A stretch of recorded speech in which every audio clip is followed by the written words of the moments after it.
Bonsoir à toutes et à tous. Ici Madeleine Layolo, sur Info Gironde, pour les nouvelles de la soirée du 23 mai.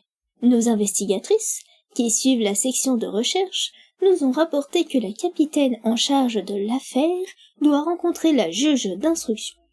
Est-il possible que l'enquête avance réellement ? Pour vous mettre dans l'ambiance, ce soir, 5000 personnes sont attendues pour le concert de section d'assaut au Palio, à Boulazac, en Dordogne.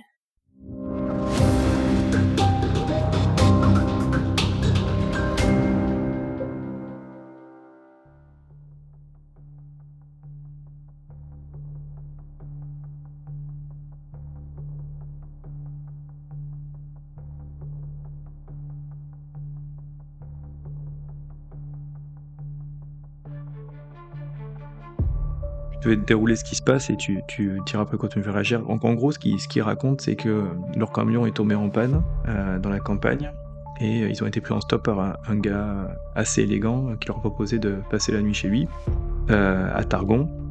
Puis là, ils sont perdu connaissance quoi et ils se sont réveillés, ils étaient dans des cages, tout nus, dans une sorte de grange quoi, avec un gardien masqué qui venait leur jeter de la nourriture. Et puis une nuit, il y a eu des coups de feu, ils ont vu des gars cagoulés, ils pensaient que c'était le GIGN, et en fait ils sont montés à bord d'une camionnette, et puis à un moment donné ils ont été libérés sur une route, et on leur a dit voilà, de partir quoi. Et ils ont été récupérés à Madirac, sur juste la départementale qui rejoint Madirac. C'est à l'ouest de Targon, à peu près un peu moins de 10 km.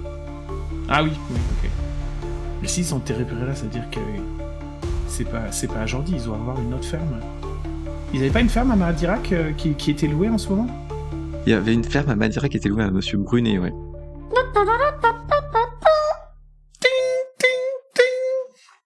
Donc pour ceux qui n'ont pas encore allumé comme moi, ou qui viennent juste d'allumer, parmi nos investigations, nous avons appris que CVS Investment, donc la société de Monsieur Bazas, je me souviens plus de son prénom d'ailleurs, et Dennis Baker, donc la fameuse société écran de CVS Investment, possédait 2 fermes dans la région bordelaise. La première, la ferme Jordi, où on est allé. La deuxième, une ferme à Madirac qui était louée depuis des années et qui était payée régulièrement. Donc tout ça orchestré par l'agence de location ou l'agence immobilière Marie Ulbricht. Donc là c'est tard, on n'aura pas le temps d'y aller là.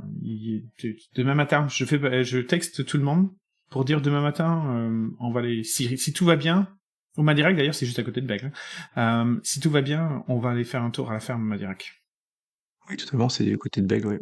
Enfin, Bègle est plus à l'ouest, mais de Madirac, mais oui, bien sûr, t'as la direction quoi. Mais c'est proche quand même. Oui, tout à fait, oui. En gros, Madirac, c'est à mi-chemin entre Bègle et Targon, donc... C'est ça, totalement. Ouais. Et juste, de mémoire, est-ce que je me souviens dans la description des Delmain ou des Bazas, s'il y en avait un qui avait des yeux verts ? Non, aucun. Non, aucun.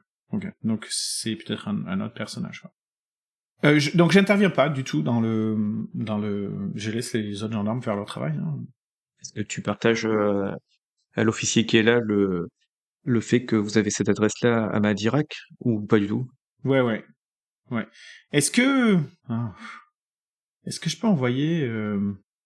Ouais, mais sur quel motif ? J'aimerais bien envoyer le lieutenant da Silva, mais déjà on a... Est-ce que Libourne, la gendarmerie de Libourne, elle couvre Bègle, Madirac, Targon et toute cette zone-là ? Parce que c'est un peu plus au sud, mais c'est pas si loin que ça non plus. C'est possible que ça soit dans sa zone, ou c'est dans la... Sinon, tu peux demander aussi à ton collègue Kyrienne. Ah, la fameuse section Kyrienne, ouais. Ouais, ou alors tu peux tenter aussi Vidal, après tout, c'est dans son secteur, c'est la brigade départementale, donc c'est le brigadier Vidal qui est en train de faire l'interrogatoire. Mélissa Laplace, elle était de quel côté encore ? Excuse-moi, je te fais répéter les choses, mais je me souviens plus. La base nautique de la Sauve, c'était, je crois. Ah, bah c'est juste à côté, alors. Donc, on entend Madirac, Créon, La Sauve, Targon, Bègle, tout ça, c'est à côté. C'est dans le même coin. Ouais, ça a l'air quand même de coïncider. On a de plus en plus de trucs. Au passage, tu sais, je passe par mon bureau, j'enfile mon t-shirt et je rajoute, tu sais, l'épingle rouge sur mon espèce de grosse carte avec des fils rouges partout. Je rajoute ce truc-là. Ok, mais je ferai quelque chose une fois que je serai dans la voiture en direction de chez Madame la juge, parce que sinon on n'y arrivera jamais. Ok.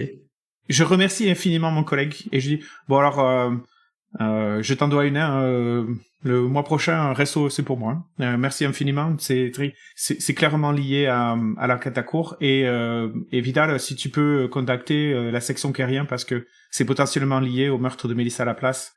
Puisque Mélissa Laplace est une jeune fille aussi qui a été enlevée et qui a été retrouvée à la Sauve, donc qui est juste à côté de Targon. Ok. Donc ça coïncide. Donc là, il y a des chances que Kyrian, son équipe, il envoie quelqu'un dans la soirée sur place. Ben il faudrait avoir une. Je vais essayer d'appeler pour savoir si on peut avoir un mandat de perquisition. Ou est-ce que Kyrian s'en occupe? Ah, Kyrian va s'en occuper. Est-ce que je peux envoyer un message à Kyrian pour lui demander s'il veut ou sinon c'est moi qui vais le faire. Ben là, avec l'officier Vidal qui est là, si tu donnes les infos, il peut s'occuper de passer. Après, dès quand son brigadier, enfin l'officier qui était là, qui peut rapporter au brigadier Vidal ces infos-là, et puis avec Kyrian, ils peuvent se débrouiller de faire les démarches. Hein. Ça serait bien parce que sinon je l'aurais fait, je leur dis je l'aurais fait, mais là j'ai rendez-vous chez la juge d'instruction, donc j'ai pas le temps quoi. Bon, on s'en occupe, ça fait avancer, c'est cool. Merci Huard. Mais on peut y aller ce soir ou c'est trop tard? Trop tard. Hein. On peut démarrer une perquisition jusqu'à 21h, donc ça peut passer. En tout cas, ça coûte rien, ne serait-ce d'aller voir s'il y a quelque chose de particulier. Il y a quand même eu des coups de feu, a priori, donc dans le secteur, donc faut peut-être voir ce qui se passe quand même, quoi. Donc là c'est quelle heure à peu près? Vous étiez dans l'après-midi, c'était l'après-midi, c'est ça? Ouais. Quand vous êtes parti de Jordi, donc ça fait moins d'1 heure pour revenir, plus l'entretien, oui, il doit être 19h, quoi. Donc s'ils font ce qu'il faut, ils peuvent y être pour 21h. Bon ben je vous rejoins dès que j'ai fini. Mais a priori je devrais être là aussi. Hein. Je devrais faire partie du. De toute façon, ce qui compte, c'est vous connaissez l'astuce. Ce qu'il faut, c'est démarrer la perquisition avant 21h. Après, elle peut durer toute la nuit. Ce qu'il faut, c'est la démarrer avant 21h. Après ils peuvent la faire traîner toute la nuit et puis. Il faut que les gars, ils aient envie de se reposer et tout, donc il faut trouver le bon timing. Mais s'il y a quelque chose, de toute façon, vous savez tous que vous êtes engagés dans votre métier, donc voilà, vous comptez pas vos heures, quoi. Non, mais ce que je vais faire, c'est que je vais texter toute l'équipe et leur dire, en gros, nouvelle découverte, fouille de la ferme à Madirac avec la section Quérien, ce soir à 21h. Vous pouvez venir optionnellement si vous voulez, si vous avez un truc où vous venez pas. Moi, j'y serai. Moi, tu vois, un truc honnête. Si vous voulez investir le temps pour y arriver, pas de pression. Ouais, mais rien de plus. Donc là, tu parles de ton équipe à toi, quoi. Mon équipe à moi, ouais. Ouais. Ok. Ensuite, je m'attends pas à ce qu'ils viennent. Hein. Moi, j'irai parce que je suis jeune femme célibataire et mes chats sont totalement autonomes chez eux. Donc chez moi, en l'occurrence. C'est gros lapsus révélateur. Mais bon, vie de famille, grand-mère malade, problème de cœur. Ensuite, c'est à eux de décider s'ils veulent continuer ou pas. Quoi. Et donc, j'arrive finalement devant la cellule de Monsieur Ménard. Ouais, tout à fait. J'imagine que je lui parle pas dans la cellule ou de l'autre côté de la porte, il faut l'amener dans une pièce ou quelque chose comme ça, quoi. Non, en fait, vous l'avez fait venir dans une pièce pour lui donner droit de la suite, quoi. Donc tu vois, il est fidèle à lui-même, voilà, un peu. Je serre les dents quand je le vois. Il a quand même une certaine prestance un peu charismatique que tu peux trouver désagréable, il a quand même une certaine prestance entre guillemets, et il s'assoit calme. Et Pierre Ménard, il a les yeux bleus, hein, c'est ça? Oui. Monsieur Ménard, je n'irai pas par 4 chemins. Je viens juste de raccrocher avec le juge des libertés. Vous allez rester avec nous un peu plus longtemps. Votre garde à vue a été prolongée de 24 heures. Donc, vous ne rentrerez pas chez vous ce soir. Des nouvelles informations ont été découvertes aujourd'hui qui a donné au juge des libertés la conviction que vous gardez un peu plus longtemps en garde à vue serait pour le bien de l'enquête. Comment il réagit avant que je continue? Là, je fais une petite pause. Comment il réagit? Il est frustré? Il est pas content? Ou il est super impassible? Il s'y attendait? Je pense que c'est un sauvegarde intelligence. Je dirais sagesse, moi. Détecter le mensonge sans faire de mauvaises déductions? Ouais, t'as raison, c'est plus sagesse, ouais, parce que c'est plutôt les rapports. Ouais, sagesse. Allez. Je fais un 7 pour 16. Tout va bien. Donc, tu vois qu'il a écouté très attentivement et il s'est naturellement mis dans un mutisme, ça se dit? Oui. Enfin, complètement fermé. Comme il avait fait la dernière fois. Voilà. Pareil. Monsieur Ménard, avant que je vous ramène ou que je vous fasse ramener en cellule, j'aimerais vous parler comme je vous ai toujours parlé de manière très honnête. Les nouvelles découvertes que nous avons faites sont par rapport au téléphone prépayé qu'on a retrouvé chez vous, qu'on a réussi à lier à l'ensemble des meurtres, et nous allons prendre les prochaines 24 heures à valider toutes ces hypothèses qui pourront vous définitivement vous incriminer. Ensuite, si vous décidez de nous parler maintenant, je suis sûr que la justice sera un peu plus clémente avec vous. Je ne veux pas vous mettre sous pression. Je sais que vous avez été très réservé depuis le début de votre garde à vue. Cependant, pour votre bien, je vous conseille de parler. Est-ce que vous auriez quelque chose à me raconter de plus que vous n'aurez pas mentionné durant notre premier entretien, avant que certaines preuves risquent de vous incriminer un peu plus? Dites-vous que je fais ça pour vous, je le fais pas pour les autres. Je le fais aussi peut-être pour les autres personnes qui ont aussi intervenu dans cette affaire sordide que peut-être vous connaissez et que peut-être vous chérissez, des amis à vous, des connaissances. Souvent, quand on est en prison, on pense à soi, parce que c'est la circonstance, mais ce qu'on oublie, c'est le reste de la famille, les amis, la réputation, le travail, la perception, et tous les gens qui sont négativement impactés par ce qui se passe. Alors, pensez à tous les gens que vous aimez, et dites-moi si vous avez autre chose à me dire par rapport à ce qui s'est passé. Une fois que tu as fini ton discours, il reste exactement la même. Muet comme une carte, fixe de regard, pas fixe pour toi, pas fixe dans le sens en opposition avec toi pour te dominer ou te faire qu'il y ait la faute, juste fixe il regarde un point dans le mur par exemple ou autre, et ça renforce ton sentiment en tant qu'experte que autant dans le contexte, quand vous l'avez vu dans la perquisition ou dans les échanges dehors, il pouvait être un peu, tu vois, réactif, il pouvait être dans l'émotion autre, autant depuis qu'il est enfin ouais, en garde à vue dans ce côté cellule, interrogatoire, il a un comportement pas de quelqu'un de classique, quoi. C'est une sorte de résistance ou voilà. Mais je pense qu'il est coupable, et il le sait, et il sait qu'on va y arriver, et puis il joue la montre, quoi.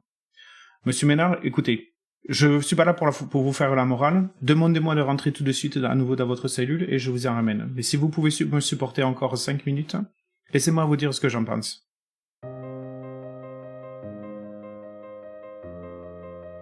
Je pense que les personnes qui ont été retrouvées assassinées à Villegouge, c'était loin d'être des anges. Je pense qu'au contraire, que leurs activités étaient relativement néfastes et qu'ils n'ont jamais été écroués par la justice. Je pense que beaucoup de gens, comme Sophie Yansky, peut-être comme vous aussi, ont été maltraités, malmenés et ont subi des pressions psychologiques et physiques horribles par leurs exactions.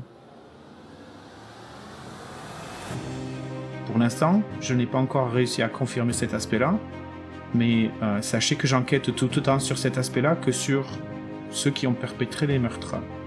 Si vous me parlez, ça me permettrait d'enquêter aussi beaucoup plus sur cet aspect-là aussi. C'est toute la partie que je ne connais pas. Combusta in convicta, par exemple. Ou la nuit de l'homme sans tête. Je sais que vous connaissez ces choses-là, monsieur Ménard. Vous êtes quelqu'un qui est versé dans l'occultisme. Vous êtes quelqu'un qui est lettré. Je sais que vous connaissez ces choses-là. Plus longtemps vous restez dans le mutisme, plus longtemps la gendarmerie reste dans l'obscurité. Et alors que nous arriverons à trouver les meurtriers de la tuerie de Villegouge, et vous, peut-être parmi eux, et peut-être une Sophie Yansky, et peut-être d'autres personnes qui vous sont chères, sans information de votre part maintenant, avant que vous soyez écroués, ne nous permettront pas, peut-être, de révéler ce qui se passe, non seulement pour ceux qui ont été victimes de l'assassinat à Villegouge, mais peut-être leurs complices qui sont encore en action et en activité. Donc je vous demande une dernière fois, je sais que je vous l'ai demandé plusieurs fois, dites-moi réellement, est-ce que vous avez quelque chose à me dire à ce sujet?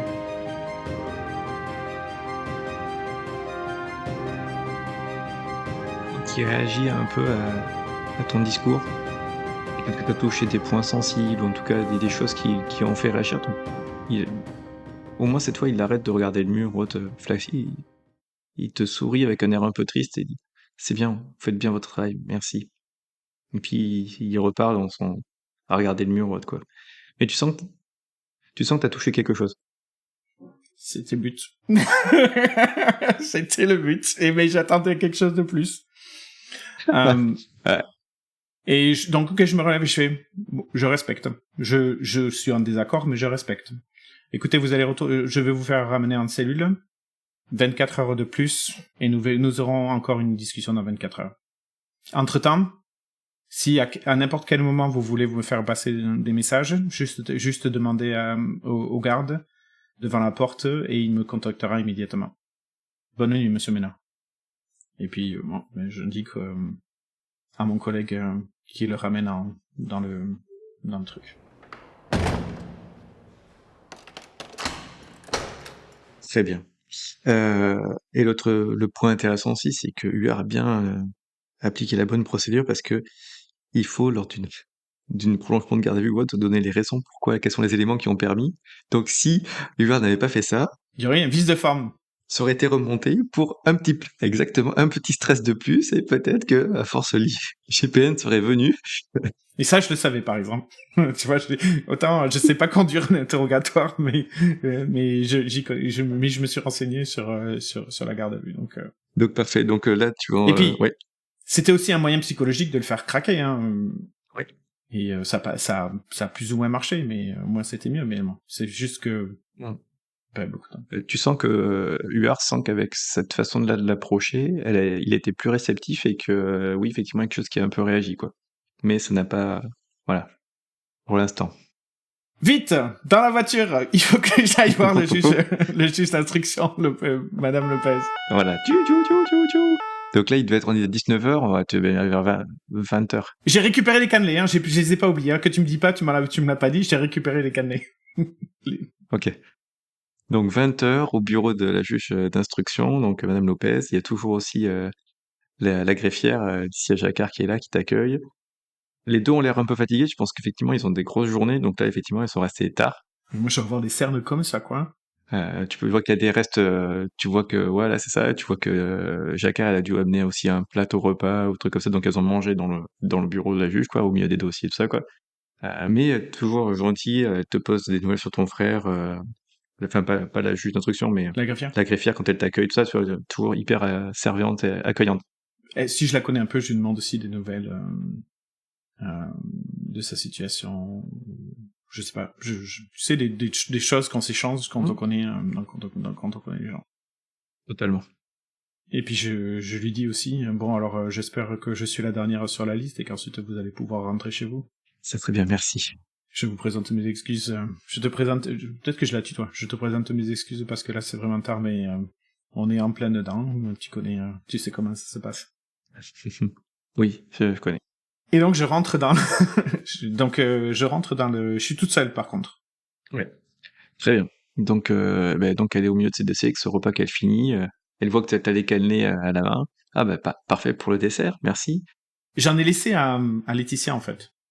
On a un deal en fait, j'en achète toujours, il y en a toujours plus et en fait Laetitia elle en récupère quelques-uns parce que je sais qu'elle aime ça aussi. Madame le juge d'instruction, merci de me recevoir aussi tard. C'est un peu normal parce que j'avais pas de nouvelles depuis quelques journées, donc plus l'article qui est paru dans le Sud-Ouest, je voulais faire un peu le point. Vous avez demandé une garde à vue, j'ai une prolongation de garde à vue, donc voilà, j'ai un peu de nouvelles. Alors, dans les dernières 48 heures, l'enquête a quand même fait un bond exceptionnellement en avant, puisque nous avons trouvé une base d'opération des meurtriers, puisque sur place nous avons trouvé des éléments qui ont été dérobés sur le lieu des meurtres, que ce soit le premier meurtre à Villandro et même le deuxième meurtre à Bègle. Malheureusement, nous n'avons pas eu des résultats immédiats, et bien évidemment nous attendons que la police scientifique fasse son travail et fasse des relevés d'empreintes et quelque chose comme ça, mais c'est très prometteur. Ce qui est aussi très prometteur, c'est que ce lieu-là, qui est une ferme dans le hameau de Jordi, et en fait est sous la possession de la société CVS Investment, donc qui était une société qui était possédée par une des victimes, Monsieur Bazas, et qui était en gérance à l'agence immobilière de Marriott Bridge, les deux ont été assassinés. Et à l'intérieur, nous avons trouvé des choses réellement tragiques, comme des cages, des squelettes et toute une sorte de d'église occulte qui renforcerait la théorie que les victimes étaient dans une sorte de trafic occulte, qui est une des théories qui a été élaborée à travers les messages anonymes que nous recevons, à travers les informations que nous avons trouvées chez Mary Ulbricht, etc., etc. Et dans les dernières heures, et je regarde ma montre et je fais dans les 4 dernières heures, nous avons aussi réussi à avoir plus d'informations sur 5 téléphones prépayés que nous soupçonnons avoir été possédés par les meurtriers. Ce qui implique 2 choses. La première, c'est qu'il y a 5 personnes, sachant que nous avons 4 suspects. Donc ça nous ouvre la voie à un 5e suspect, ou une 5e suspecte. Et aussi, nous avons relié les communications de ces téléphones avec les dates et les lieux des meurtres. Un des téléphones ayant été retrouvé dans la maison de Pierre Ménard, qui est le suspect dont les fadettes ont démontré qu'il était en relation avec Sophie Jansky, et qui est, en ce moment, en garde à vue dans la gendarmerie. Et j'espère vous avoir donné toutes les informations. Auriez-vous des questions? Quand vous dites que les téléphones, vous avez liés au meurtre, qu'est-ce que vous entendez exactement par là? Sans devenir très technique, les téléphones, quand le téléphone cellulaire est allumé, il doit se connecter à une tour, et nous avons tracé les tours où ils ont été connectés. Et donc, le jour du meurtre à Villegouge, 3 des 5 téléphones ont été connectés à la tour la plus proche. 5 téléphones à la fameuse ferme que nous venons juste de découvrir. Et aussi, ce téléphone aussi à Villandreau, où réside Pierre Ménard. Donc, nous utilisons en fait la technologie de traçage de téléphone pour confirmer que les téléphones étaient dans les environs. Et c'est quoi la distance entre l'antenne et le lieu? Est-ce que c'était dans le rapport? Oui. En fait, tu sais, c'est 2 kilomètres de rayon. C'est quand même pas la porte à côté. Donc ça paraît quand même... Effectivement, dans une grande agglomération, 2 kilomètres, c'est très loin, mais je peux vous dire à la ferme de Jordi, j'y étais encore aujourd'hui, regarde, et j'ai dû me changer à cause de toute la boue, 2 kilomètres, il n'y a rien autour. D'accord. Bon, c'est un point important. Une fois de plus, ce ne sont pas encore des preuves extrêmement formelles, et je le regrette. En revanche... Et le mobile? Le mobile, la vengeance, la théorie principale que nous explorons en ce moment, c'est que les personnes qui ont été assassinées, en l'occurrence monsieur et madame Bazas, monsieur Delmain, Mary Ulbricht, font partie d'un trafic humain sous couvert occulte, dont les meurtriers ont été les victimes il y a une vingtaine d'années, incluant Sophie Jansky, notre suspecte principale, Pierre Ménard qui est actuellement en garde à vue, et potentiellement un autre couple qui a été impliqué dans l'affaire, puisque le pistolet qui a servi au meurtre de Delmain appartenait au mari de ce couple-là, qui connaissait la suspecte principale.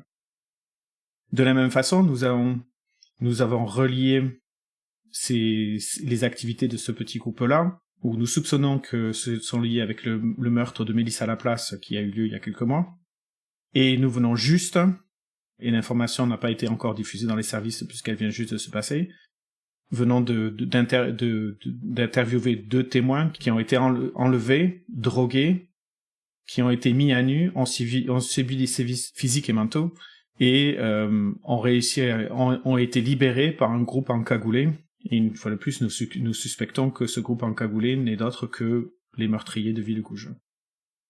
Une fois de plus, nous avons énormément de suppositions. Les preuves corroborent les suppositions, mais ce n'est encore trop circonstanciel pour pouvoir poser une accusation. Et la police scientifique nous amènera la réponse que nous désirons. Très bien. Donc, pas d'aspect lié à la finance, mais sur un aspect plutôt lié au trafic humain. Étonnant. Et il y a 20 ans. Bizarre. La finance, il y a... La société CVS Investment faisait du trafic financier. Effectivement, ce qui a été découvert à date, c'est que elle finançait peut-être cette espèce de groupuscule de trafic humain. Donc, servait de société écran pour fournir de l'argent à ce groupuscule. Nous avons réussi à tracer jusqu'au Gabon, ou en tout cas il y a une relation avec le Gabon que nous avons explorée. Mais à ce jour, je ne pense pas que l'aspect pécunier fasse partie du mobile. Rien n'a démontré que c'était un mobile financier. Ça a l'air d'être un mobile qui est beaucoup plus pervers. Tu vois que la Julie Lopez a un regard très analytique sur toutes les informations que tu donnes, quoi. Elle a pas l'air ni de critiquer, ni de colère, tu vois, c'est très analytique, t'es froid dans le sens efficacité, quoi. Ensuite, Madame le juge, nous avons envoyé les preuves et le dossier de CVS Investment à Tracfin, donc au service des renseignements français, et nous attendons aussi que eux nous donnent des informations en retour ou éventuellement saisissent l'affaire du côté financier pour éventuellement tracer les mouvements d'argent déjà entre l'Angleterre et la France, puisque nous savons que CVS Investment, un des 2 actionnaires était anglais. Il s'appelait Dennis Baker, qui a été retrouvé mort chez lui, et éventuellement d'autres pays ou ailleurs. Ok. Bon, de ce que vous me dites, ce qui me gêne dans votre enquête, c'est qu'il faudra apporter les preuves. Pour l'instant, ça me gêne dans le sens que c'est votre travail de finaliser. C'est potentiellement, vos éléments ont l'air de bien orienter vers les personnes ayant tué les familles Delmin, Bazas et Ulbricht, donc il faut continuer à confirmer ça. Votre approche de vengeance du passé, ça reste bizarre comme mobile. Donc, si ça doit être ça, il faut l'étayer. Ça permettra de couvrir le rôle. Et les autres aspects que vous avez évoqués, des témoins et tout, on va voir comment tout ça s'imbrique, ou comment vous faites des liens, ou comment ça n'est peut-être pas du tout lié. Parce que l'objectif, c'est quand même de chercher la vérité et d'avoir des faits. Tout à fait. Très bien. Ben, je vous remercie pour ces informations. Je pense qu'il est assez tard. C'est bien que vous m'ayez fait une bonne listing. Donc, votre prochaine action, c'est laquelle? Je regarde ma montre. Dans 30 minutes, une nouvelle perquisition aura lieu par la section Kerguien à la 2e ferme qui était possédée par CVS Investment, celle qui se trouve à Madirac, au compte de 2 choses. La première, c'est que elle est toujours possédée par CVS Investment via l'agence immobilière Marie Brich, mais surtout sur le compte des 2 témoignages que nous venons de recevoir de ces 2 jeunes qui ont été enlevés et capturés et emprisonnés dans des cages et qui viennent juste d'être retrouvés. Très bien. Bon, ce que je vous propose, c'est que là, on est jeudi. Lundi, vous me refaites un point avec les derniers éléments, suivant comment ça va évoluer d'ici là. Bon, n'hésitez pas à me contacter, mais sinon, je veux un point lundi à la première heure pour suivre tous ces éléments-là. Pas de problème, madame la juge d'instruction. Ce sera fait. Très bien. Merci, ben, bonne continuation, et pensez aussi à vous reposer. Merci, madame le juge. Bonne soirée. Je sors. Je transpire. Là, Aurore, elle est très éprouvée. Là. C'est pas son se faire griller par des supérieurs. Elle est pas forcément super confortable avec cet exercice-là. Ça fait partie de ce qu'elle doit apprendre en tant que capitaine. Totalement. Mais elle se rend compte qu'elle a pas fait un trop mauvais boulot parce que elle a quand même réussi à obtenir l'extension de la garde à vue grâce au maître du jeu qui est super bénévolent. Donc on est bon. Donc jusqu'au moment où je sors, tu sais, ça fait un peu super-héros. J'attrape mon truc et je sors mon brassard gendarmerie visible. Tu sais puisque nous on est en civil la plupart du temps. Et je me rush dans la voiture et allez direction Madirac. Donc vous allez arriver là-bas, effectivement il y a la section kyrienne qui est là, et t'as juste Brochard qui est là, sur place. Donc quand il te voit arriver, il vient, il te fait ah bah ouais, je suis là, ouais, je vais t'amener. Est-ce que tu dis quelque chose ou pas, ou tu te laisses entraîner Écoute Daniel, ça me ferait vraiment plaisir que tu viennes avec moi parce que je me sens un peu seul, donc j'apprécie énormément. Et la juge d'instruction, je viens juste de lui parler, elle nous soutient. Si on trouve un élément probant là-bas, ce sera bon pour nous et ce sera bon pour l'enquête. Ah merci. Non, bah de toute façon, comme t'avais dit que c'était pas obligatoire, je pense que d'autres ils avaient leur famille, puis moi je me suis disputé avec mesdames, donc Je suis vraiment désolé de ce qui se passe. Écoutez, les relations humaines, c'est très compliqué, hein, sinon il y aurait pas des gens comme moi qui sont payés pour essayer de les comprendre. Hein. Si ça te dérange pas, je vais faire une petite sieste pendant que tu conduis. Pas de souci. Et j'essaye de faire, tu sais, la micro sieste.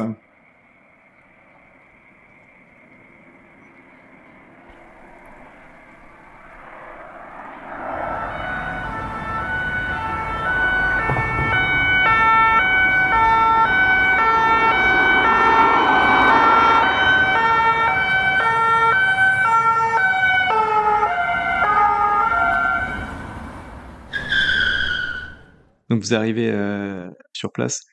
Donc c'est une sorte de grand. En fait, c'est très simple. Pareil, il y a aussi la TIC qui est là et tout. Et je sais pas ce que vous allez faire, mais en gros, ce que tu vois, ce que Kyrian ou les gars de l'équipe de Kyrian nous font voir, c'est que devant cette petite maison et cette grange, il y avait dans la grange qui était ouverte, il y a des cages, 4 cages, et toutes neuves.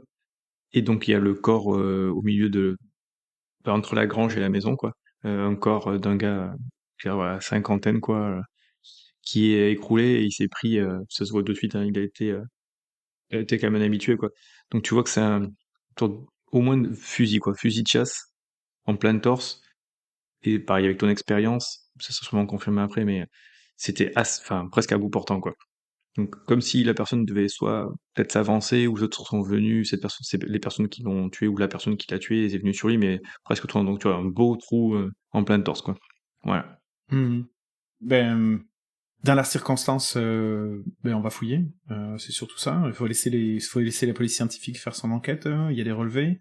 Je dis au chef de la police c'est pas la police. Dis au chef de l'équipe scientifique de comparer le rapport balistique du monsieur qui est décédé là avec le fusil de chasse qu'on a trouvé à la ferme aujourd'hui. Il doit être au courant parce que est-ce que c'est la même équipe ou c'est une équipe différente?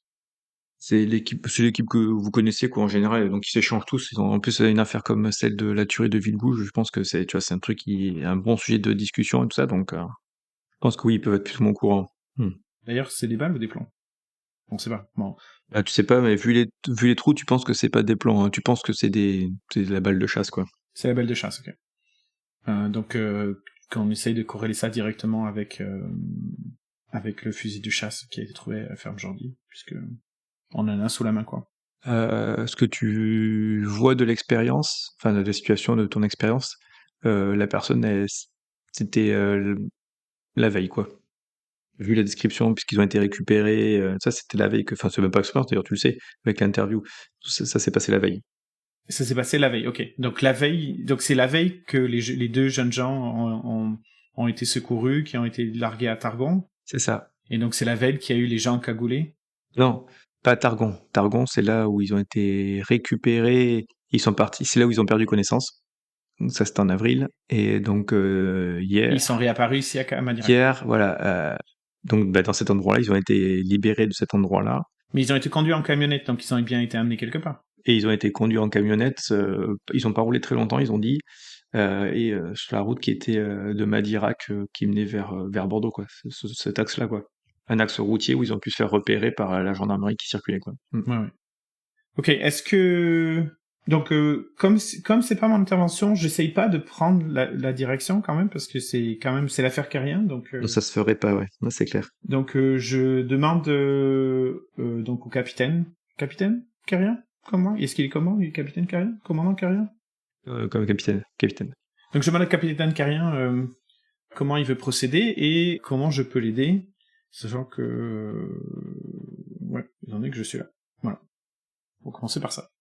Bah, il te regarde, il te dit, on va faire le taf, mais sans, je pense que ça va faire partie de ton dossier parce que regarde ce qu'il y a là-bas, et puis tu vois que là, peut-être un peu éloigné ou pas, mais quand tu t'es approché ou quand il t'a amené pour le truc, là où il y avait les 4 cages dans la grange qui étaient toutes neuves avec une qui était une 5e en cours de construction, t'as un tag CC qui est à la bombe.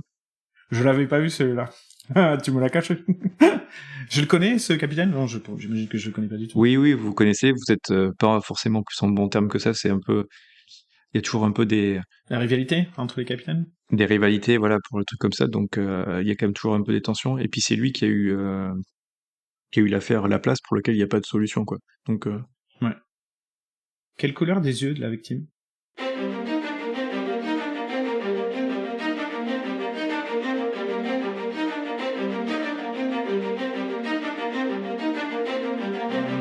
Nous espérons que vous avez aimé cet épisode. Quel moment de roleplay et l'ambiance sonore, top non? Franchement, un beau moment que l'annonce de la garde à vue prolongée de Ménard, et surtout, on dirait que quelque chose a été réveillé. Bref, une nouvelle affaire se profile à la ferme de Madirac. D'après vous, quelle est la couleur des yeux du nouveau mort? Pour le savoir, n'hésitez pas à vous abonner et à nous suivre sur les réseaux sociaux ou sur un site undurollist.net. N'hésitez pas non plus à nous laisser des commentaires, des messages, et je vous dis à très bientôt.